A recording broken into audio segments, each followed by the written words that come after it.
Hello hello আপা। বলো কি? জি আপা, ওই আজকে কি ঢাকায় সব জায়গায় মিছিল ইসের সময় কারফিউ শিথিলের সময় মিছিল করার নির্দেশ দিচ্ছেন?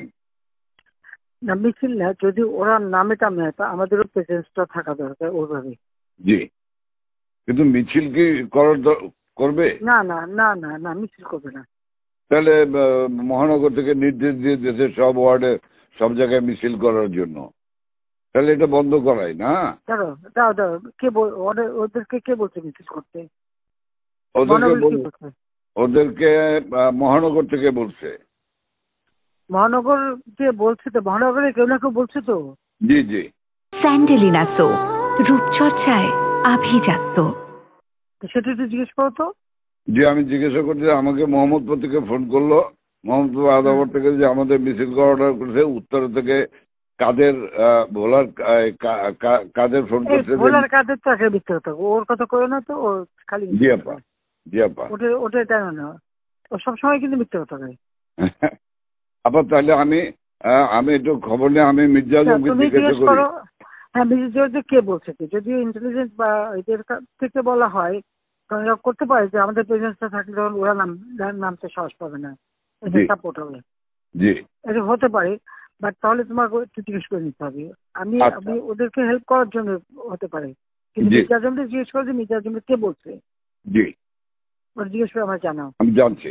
আর আপা ওই যে তালিকাটা তৈরি করতে বলছেন, একটা তালিকা তৈরি করছি, তা আমি রেডি হয়ে গেছে। আমি আপনার কাছে আজকে হ্যান্ড ওভার করবো, আপনি পিএমও থেকে ফেরার সময়, বুঝলে? হ্যাঁ ঠিক আছে। আর আপা একটা বিষয় একটু বলি, আমু ভাই 14 দলের মিটিং ডাকছে তার বাসায়। তো আমি যাব, আমাকে যেতে বলছে। যাবা? আচ্ছা যাও। জি, কারণ সেদিন তো এটা খুব আমাদের ভালো হয়েছে, ওদেরকে ইনভলভ করে যে করলাম না, নাহলে তো মানে এটা একটা বিশাল কাজ হয়েছে আপা। এবং তাদেরকে ওই সময়টাই কারফিউর কথা সিদ্ধান্ত নেওয়ায় ব্যাপারটা খুব ওভারঅল হয়ে গেছে। খুব ঐতিহাসিক ভালো কাজ হয়েছে। ওই তাদের গিয়ে একটা মেসেজ দিচ্ছে সবাইকে যে যা কিছু আছে সব তো বঙ্গবন্ধুর কথা এখন নকল করে। জি জি। সবাই জি মানে আন্দোলন চালায় যাও, 2 দিন কন্টিনিউ করতে পারলে আর এই গভর্নমেন্ট থাকবে না। জি হ্যাঁ, তো এটা সে সবাইকে বলছি। এখন তো তোমার আমি একটা কথা বলি, তোমার এই যে বিহারি, তুমি আমাকে যেটা বলবো সত্যি কথা বলবো। জি, তোমার ওই মোহাম্মদপুরে যে বিহারি পড়ছিল, ওদের ভূমিকাটা কি? ওদের ভূমিকা ভালো আপা। শুধু এখানে সেন্টু কমিশনার আছে একটা, এই যে কালপিট জাতীয় পার্টির, হ্যাঁ, ও একটা কালপিট, ওর সঙ্গে কয়েকটা ছেলে আছে জাতীয় পার্টির সঙ্গে।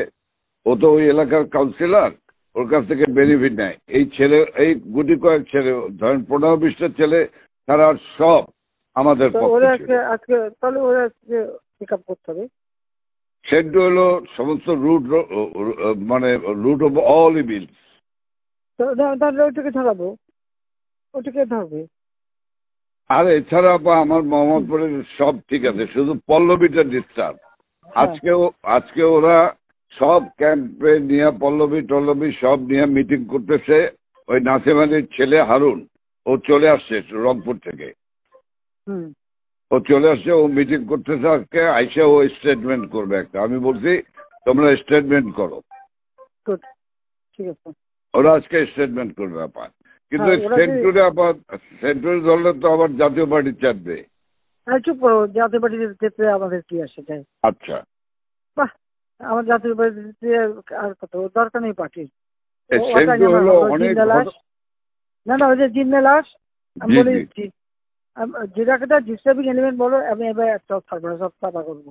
জি আপা, জি আপা, একদম এবার ছাইকা ফেলতে হবে আপা। আমি তো বলছি ওই যে কুইল বস্তিতে সবগুলি যে ওখানে ঠুসে ওখানে থাকে, তোমার এই বিহারি বস্তিতে থাকে, আবার কিছুই না, সব জায়গায় একটু সার্চ করো। জি আপা, সার্চ করা। জি আপা, ব্লক রেড করতে হবে, চিরুনি অভিযান। সেটাই চলতেছে এখন, সেটা চলতেছে, কিন্তু সেই সাথে জি আপা, বাসতে যেমন কিনতি, বাবরে বাবা। আর আমি ওইটা খবর নিয়ে আজমের কাছে খবর নিয়ে আমি আপনাকে জানাচ্ছি। শব্দ দিক থেকে নাই। হ্যাঁ, তুমি আমাকে ওইটা জানাও, এটা খুব দরকার। হ্যাঁ, জি আপা। আচ্ছা, জি জি, আসসালামু আলাইকুম।